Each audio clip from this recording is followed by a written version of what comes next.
پاکستان اور آسٹریلیا کے درمیان کھیلے جا رہے پہلے ٹیسٹ میچ میں پاکستان کی پوزیشن ایک بار پھر کمزور ہوتی دکھائی دے رہی ہے، کیونکہ پرتھ کی پچ کا رویہ اچانک چینج ہو گیا ہے۔ اس کے حوالے سے اپڈیٹ کریں گے، اور اس کے علاوہ بابر اعظم ٹیسٹ فارمیٹ میں آؤٹ آف فارم ہوتے ہوئے دکھائی دے رہے ہیں۔ سرفراز احمد کی کارکردگی پر سوال یا نشان ہے۔ شان مسعود بڑے میچز میں کامیاب نہیں ہو رہے ہیں، اور شاہین شاہ افریدی جن کی کارکردگی کے اوپر بات کی جا سکتی ہے کہ اس ٹیسٹ میچ میں جو کہ پرتھ میں کھیلا جا رہا ہے، ابھی تک ان کی بولنگ کارکردگی میں وہ کاٹ وہ دم خم دکھائی نہیں دے رہا۔ تو یہ تمام چیزیں ہیں جو کہ آپ کے ساتھ ڈسکس کرنی ہے، اور سب سے پہلے تو یہ ہے کہ پہلے 2 دن جو پچ کا رویہ تھا وہ بالکل مختلف تھا اور اب بالکل چینج ہے۔ پہلے 2 دن میں مجموعی طور پر 478 رنز بنے اور 7 وکٹیں گری تھیں، اور اس کے مقابلے میں تیسرے دن 223 رنز بنے ہیں اور 9 وکٹیں گر گئی ہیں، یعنی کہ پہلے 2 دن سے بھی زیادہ وکٹیں محض ایک دن میں گری ہیں۔ تو یہ صورتحال ہے، تو اس سے اندازہ لگایا جا سکتا ہے کہ پچ کا رویہ اچانک چینج ہوا ہے، لیکن اس کے ساتھ ساتھ پاکستان کے بیٹرز کی خراب کارکردگی پر بھی بڑا سوالیہ نشان ہے۔ اگر ہم بابر اعظم کی بات کریں تو اس میچ میں وہ بڑی کارکردگی دکھانے میں کامیاب نہ ہو سکے۔ 54 گیندیں کھیلیں، صرف 2 چوکے لگائے، 21 رنز بنا سکے۔ یہ صرف اس اننگز کی بات نہیں ہے، بلکہ حالیہ عرصے میں وہ مسلسل آخری ان کے اگر 7 ٹیسٹ اننگز دیکھیں تو ان کی جانب سے مسلسل ناکامی سامنے آ رہی ہے۔ نیوزی لینڈ کے خلاف 14 رنز بنائے تھے جو کہ کراچی ٹیسٹ میچ تھا، اس کے بعد 24 رنز بنائے، پھر 27 رنز بنائے، جبکہ دورہ نیوزی لینڈ میں 13، 24 اور 39 رنز بنا سکے، اور اب آسٹریلوی ٹیم کے خلاف 21 رنز بنا کر آؤٹ ہوئے ہیں۔ تو آخری 7 اننگز میں وہ ایک بار بھی 40+ رنز نہیں بنا سکے، جبکہ صرف ایک بار وہ 30 رنز کی حد پار کر سکے ہیں۔ تو یہ ایک مایوس کن کارکردگی ہے بابر اعظم کی۔ پہلے تو یہ کہا جا رہا تھا کہ کپتانی کا بوجھ ان کے اوپر ہے، لیکن اب کپتانی کا بوجھ بھی نہیں ہے، لیکن اس کے باوجود ان کی کارکردگی میں بہتری دکھائی نہیں دی ہے آج کے میچ میں۔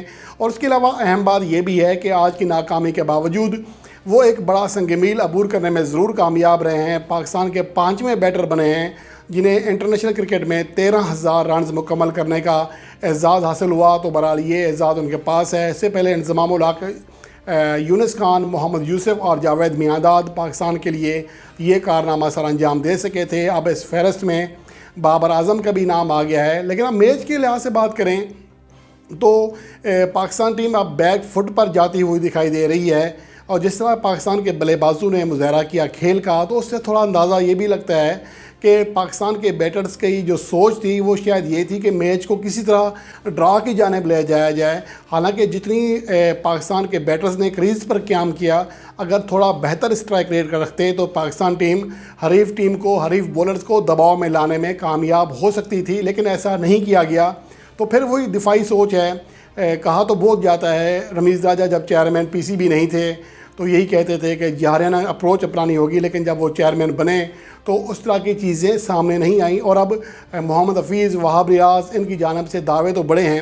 میں صرف اس ایک اننگز کی بات نہیں کر رہا، کیونکہ ایک اننگز کی بنیاد پر آپ تنقید نہیں کر سکتے، لیکن اپروچ کی بات کر رہا ہوں کہ اپروچ میں کوئی فرق دکھائی نہیں دے رہا۔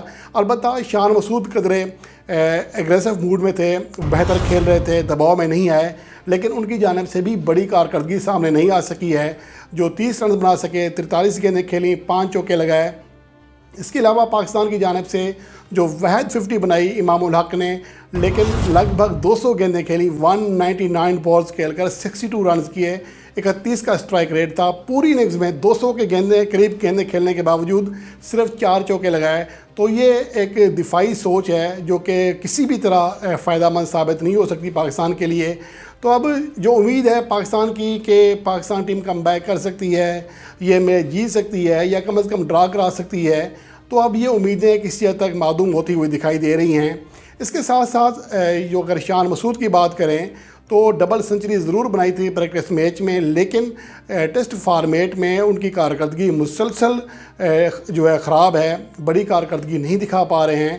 تو یہ بھی ایک آہستہ آہستہ ان کے اوپر پریشر رہے گا اگر وہ بڑی کارکردگی نہیں دکھائیں گے۔ اور اس کے ساتھ ساتھ نئے نیب کیپٹن شاہین شاہ افریدی نے اس میچ میں بری طرح مایوس کیا ہے۔ آج کی اگر ان کی بولنگ کارکردگی کی بات کریں تو 84 رنز پر اسٹلوی ٹیم کی 2 وکٹیں ضرور گری ہیں. شروع میں ہی 2 وکٹیں گر گئی تھیں 10 کے اسکور پر جب خرم شہزاد نے دونوں وکٹیں حاصل کیں, لیکن شاہین افریدی اب تک وکٹ لیس ہیں. ان کی جانب سے اب تک 9 اوور میں 3 میڈن اوور ضرور ہیں, لیکن 18 رن دیے ہیں, کوئی وکٹ حاصل نہیں کر سکے ہیں. 2 وکٹیں خرم شہزاد نے حاصل کی ہیں. البتہ فہیم اشرف جہاں پر ہمارے دیگر بولر 2 رن فی اوور کے اکنامی ریٹ سے رنز دے رہے تھے, پچ ایسی تھی, لیکن یہاں پر فہیم اشرف نے 5.30 لگ بھگ 5.5 رن فی اوور کے اکنامی ریٹ کے ساتھ رنز دیے ہیں, جو کہ اس بات کا ثبوت ہے کہ ان کی جو لائن اور لینتھ ہے وہ صحیح نہیں ہے. ان کو جلدی پاڑ لیتے ہیں حریف بیٹسمین, جس کی وجہ سے ان کے خلاف رنز بنتے ہوئے دکھائی دے رہے ہیں. جب آپ اس طرح کی کنڈیشن میں آتے ہیں, پچ کا رویہ بولرز کے حق میں چلا جاتا ہے, تو پھر پورا دباؤ برقرار رکھنا ہوتا ہے, دباؤ بڑھانا ہوتا ہے. لیکن بدقسمتی سے فہیم اشرف ایسا کرنے میں ابھی تک کامیاب نہیں ہو سکے ہیں, جس کی وجہ سے یہ کہا جا سکتا ہے کہ فہیم اشرف کی جو ٹیسٹ ٹیم میں جگہ ہے اب اس کے اوپر بھی سوالیہ نشان ہے, کیونکہ وسیم جونیئر پاکستان ٹیم کے ساتھ ہیں, لیکن انہیں زیادہ مواقع نہیں ملتے, اور جب وہ مواقع حاصل کرتے ہیں تو انہوں نے پرفارم بھی کر کے دکھایا ہے, جیسا کہ ورلڈ کپ 2023 تھا. حالانکہ اس سے پہلے وہ آؤٹ آف فارم ہو چکے تھے, لیکن 2022 میں وہ پاکستان کے دوسرے ٹاپ وکٹ ٹیکر تھے. تو جب آپ کا ایک کھلاڑی پرفارمنس دے رہا ہوتا ہے اور آپ اسے بار بار نظر انداز کرتے ہیں تو پھر مسائل آتے ہیں, تو پھر سلیکشن کے حوالے سے بھی مسائل آتے ہیں. آپ کی جو ٹیم ہے اس کے اندر بھی مسئلے آتے ہیں کہ ایک کھلاڑی, کیونکہ جیسے فہیم اشرف ہے, ان کی کارکردگی کم از کم بولنگ میں تو میرے خیال میں کبھی بھی اس قابل نہیں رہی ہے کہ ہم کہہ سکیں کہ ان کی جو بولنگ کارکردگی ہے بہت اچھی ہے. اگر وائٹ بال میں ان کی کارکردگی بیٹنگ میں دیکھیں کبھی اچھی نہیں رہی ہے. البتہ ٹیسٹ فارمیٹ میں چند بڑی اننگز ضرور کھیلی ہیں, سنچری اننگز نہیں کھیلی ہیں لیکن بڑی اننگز کھیلی ہیں, جو کہ لوئر آرڈر کے طور پر یا آل راؤنڈر کے طور پر ایک اچھی کارکردگی کہی جا سکتی ہے. لیکن ان کو ایک حقیقی آل راؤنڈر کا روپ جو کہتے ہیں کہ حقیقی آل راؤنڈر ہے, میرے خیال میں فہیم اشرف, اب مجھے سمجھ نہیں آتا کہ ان کے لیے کیا کہا جائے, کیونکہ وائٹ بال میں تو وہ ایز اے بیٹسمین بالکل ناکام ہیں, ٹیسٹ فارمیٹ میں ایز اے بولر بالکل ناکام ہیں, تو انہیں آل راؤنڈر کہا جائے یا کیا کہا جائے, آدھا تتر آدھا بٹیر والی صورتحال ہے. لیکن اس کے علاوہ تھوڑی سی خوش آئند بات یہ ہے کہ پہلی اننگز میں عامر جمال نے شاندار بولنگ کارکردگی دکھائی, 6 وکٹیں حاصل کیں, اور اب تک کی اننگز میں جو دوسری اننگز ہے اسٹلوی ٹیم کی, اس میں خرم شہزاد 2 وکٹیں حاصل کرنے میں کامیاب رہے ہیں, اور یہ خوش آئند بات ہے.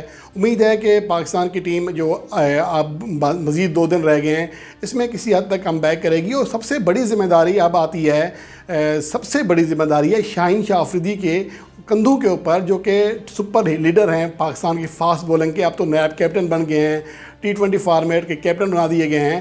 اب تو انہیں پرفارمنس دینا پڑے گی, ورنہ پریشر آئے گا. پریشر جیسے آتا ہے تو بہت سارے جو بڑے بڑے کھلاڑی ہیں وہ بھی بیٹھ جاتے ہیں. ظاہر سی بات ہے ابھی تو کوئی شاید اتنا نہ کہے, لیکن اگر ان کی پرفارمنس اس طرح زوال کا شکار ہوتی ہے تو گو کہ ان کی کارکردگی ورلڈ کپ 2023 میں بھی اچھی نہیں تھی. ان کی جو وکٹیں ہیں وہ ٹیل اینڈرز کی تھیں یا پھر آخری 15 اوورز میں تھیں.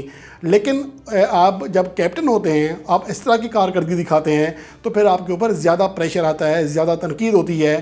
تو یہ چیز اس سے نکلنے کے لیے شاہین شاہ افریدی کو اب لازمی پرفارمنس دینا پڑے گی, ورنہ ان کے اوپر جو سوالات ہیں جو انگلیاں ہیں ان کی طرف اٹھنا شروع ہو جائیں گی. پھر ان کے لیے بڑا مشکل ہو جائے گا میڈیا کو فیس کرنا, اور یہ ایسا پریشر ہوتا ہے بعض اوقات اس کھلاڑی اس سے نکل جاتے ہیں, لیکن سم ٹائم ایسا ہوتا ہے کہ یہی پریشر آپ کو لے ڈوبتا ہے, آپ کی جانب سے بڑی پرفارمنس نہیں آ سکتی ہے. تو یہ چیزیں ہیں. اب اس کے علاوہ سرفراز احمد جو کہ نیوزی لینڈ کے خلاف تو بڑے کمال کے کھیلے تھے, ہر اننگز میں 50+ اسکور کیا, لیکن دورہ نیوزی لینڈ میں وہ ناکام رہے, اور اب آج کے میچ میں وہ بڑی کارکردگی نہیں دکھا سکے ہیں, 3 رن بنا کر آؤٹ ہوئے. تو کسی حد تک ان کے اوپر بھی پریشر آئے گا. ایک مشکل ٹور ہے, اور اس سے پہلے وہ سری لنکا میں بھی ناکام ہو چکے ہیں, اس لیے اسٹلوی ٹور میں ان کو ایک بڑی کارکردگی دکھانا ہوگی, ورنہ پھر لوگ رضوان کی جانب دیکھنا شروع کر دیں گے. اور اس کے ساتھ ساتھ آغا سلمان جو کہ سری لنکا کے ٹور میں آخری اننگز میں سنچری بنانے میں کامیاب رہے تھے, اس سے پہلے نیوزی لینڈ کے خلاف ہوم سیریز میں سنچری بنائی تھی. آج ان کی جانب سے گو کہ کسی حد تک دفاعی کھیل تو نہیں کہیں گے, لیکن ضرورت ایسی تھی, کریز پر قیام کرنا تھا, ناٹ آؤٹ رہے, 28 رن بنانے میں کامیاب رہے. اگر ان کے لیے اچھی کارکردگی آتی ہے تو ان کا تسلسل برقرار رہے گا. البتہ سرفراز احمد کو اپنی ٹیم میں جگہ برقرار رکھنے کے لیے آئندہ آنے والی جو اننگز ہے اس میں کچھ سکور کرنا پڑے گا, ورنہ آوازیں پھر یہی اٹھیں گی کہ محمد رضوان کو ایک بار پھر پاکستان کی ٹیسٹ ٹیم کا بھی حصہ بنایا جائے. امید ہے کہ پاکستان ٹیم آنے والے 2 میچز میں اچھی کارکردگی دکھائے گی. اس امید کے ساتھ یہ پروگرام یہیں پر ختم کرتے ہیں.